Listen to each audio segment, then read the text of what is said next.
Bismillahirrahmanirrahim. Assalamualaikum warahmatullahi wabarakatuh. Berjumpa lagi nih Ustadz dalam video pembelajaran PAI untuk kelas 5. Adapun tema hari ini yaitu iman kepada kitab-kitab Allah Subhanahu wa Ta'ala. Nah, seperti biasa sebelum belajar sama-sama kita berdoa terlebih dahulu. Bismillahirrahmanirrahim. Raditu billahi rabba wa bil islami dina wa bi Muhammadin nabiyya wa rasula. Rabbi zidni ilma warzuqni fahma bi rahmatika ya arhamar rahimin. Amin.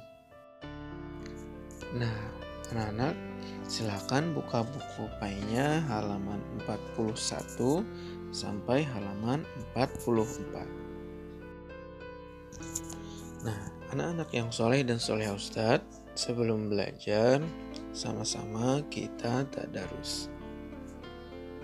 Surah Al-Baqarah ayat 285. Silakan diawali dengan ta'awuz. A'udzu billahi minasy syaithanir rajim. Bismillahirrahmanirrahim. Amanar rasulu bima unzila ilaihi mir rabbihi wal mu'minun. Kullun amana billahi wa malaikatihi wa kutubihi wa rusulihi la nufarriqu baina ahadim mir rusulihi wa qalu sami'na wa ata'na ghufranaka rabbana wa ilaikal masir.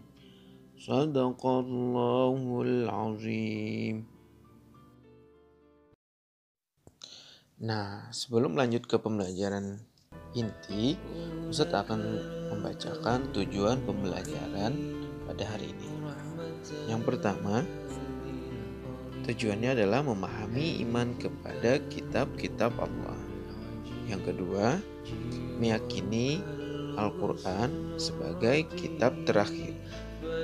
Yang ketiga, mengetahui isi pokok dari kitab Al-Quran. Iman kepada kitab-kitab Allah Subhanahu wa Ta'ala itu adalah merupakan rukun iman yang keberapa, anak? Ya, iman kepada kitab Allah termasuk rukun iman yang ketiga. Pastinya kamu sudah tahu apa saja rukun iman tersebut. Nah, sekarang anak-anak, tahukah kalian apa itu iman kepada kitab-kitab Allah? Iman kepada kitab-kitab Allah artinya meyakini dan percaya adanya kitab-kitab Allah yang diturunkan kepada Rasul. Iman kepada kitab Allah dapat diartikan juga sebagai keyakinan bahwa yang ada di dalam kitab-kitab Allah semuanya adalah firman Allah Subhanahu wa Ta'ala, bukan buatan ataupun perkataan Nabi dan Rasul.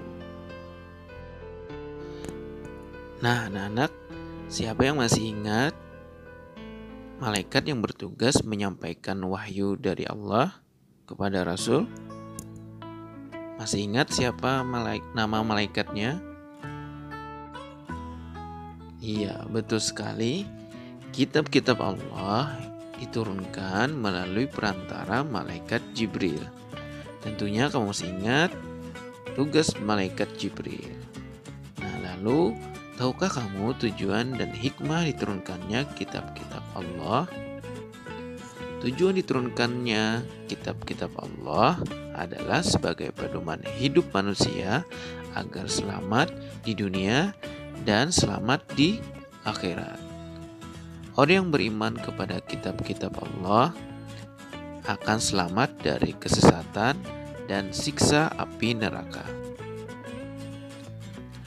Orang-orang yang percaya dan mengamalkan isi kitab-kitab Allah akan masuk ke dalam surga. Nah, soleh dan solehah, biasakanlah untuk membaca kitab suci Al-Quran setiap hari sebagai wujud keimanan kita kepada kitab-kitab Allah Subhanahu wa Ta'ala. Selanjutnya, mari kita mengenal lebih dekat lagi kitab-kitab Allah Subhanahu wa Ta'ala.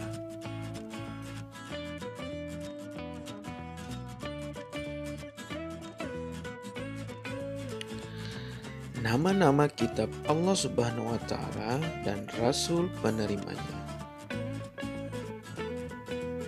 Kitab berasal dari bahasa Arab, artinya sesuatu yang ditulis. Kitab diartikan sebagai perintah dan ketentuan yang tertulis. Adapun semua perintah dan ketentuan yang telah Allah Subhanahu wa Ta'ala berikan kepada nabi dan rasul itu merupakan wahyu dari Allah Subhanahu wa Ta'ala. Setiap wahyu Allah Subhanahu wa Ta'ala yang diturunkan kemudian dituliskan ke dalam mushaf-mushaf dan kitab-kitab. Nah, jadi yang dimaksud dengan kitabullah adalah segala ketentuan dan perintah Allah Subhanahu wa Ta'ala yang tertulis dalam kitab atau mushaf. Allah Subhanahu wa Ta'ala menurunkan wahyu dalam banyak bentuk mushaf kepada para rasulnya. Namun yang diturunkan dalam bentuk kitab hanya 4 saja. Berikut adalah nama 4 kitab beserta rasul penerimanya. Yang pertama ada kitab Zabur, diturunkan kepada Nabi Daud alaihi salam. Yang kedua ada kitab Taurat, diturunkan kepada Nabi Musa alaihi salam. Yang ketiga kitab Injil, diturunkan kepada Nabi Isa alaihi salam. Yang keempat, kitab Al-Quran diturunkan kepada Nabi kita Nabi Muhammad sallallahu alaihi wasallam.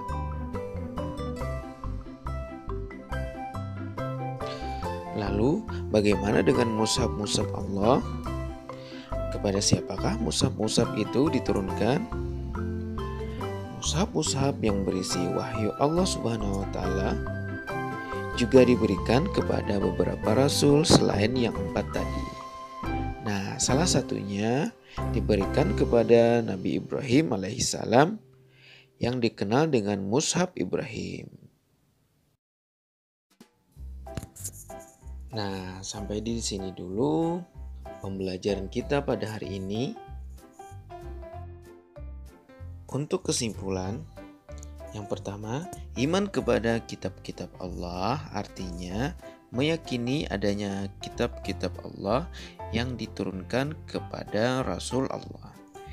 Iman kepada kitab Allah juga diartikan sebagai keyakinan bahwa apa yang di dalam kitab-kitab Allah semuanya adalah firman Allah, bukan buatan atau perkataan Rasul. Kitab berasal dari bahasa Arab yang artinya sesuatu yang ditulis. Diartikan sebagai perintah dan ketentuan yang tertulis. Jadi adalah sebagai ketentuan dan perintah Allah yang tertulis. Nah, kemudian kitab-kitab Allah yang wajib kita yakini ada 4. Yang pertama, kitab Zabur, kitab yang diturunkan kepada Nabi Daud alaihissalam. Yang kedua, kitab Taurat, kitab yang diturunkan kepada Nabi Musa alaihissalam. Yang ketiga, kitab Injil, kitab yang diturunkan kepada Nabi Isa alaihissalam.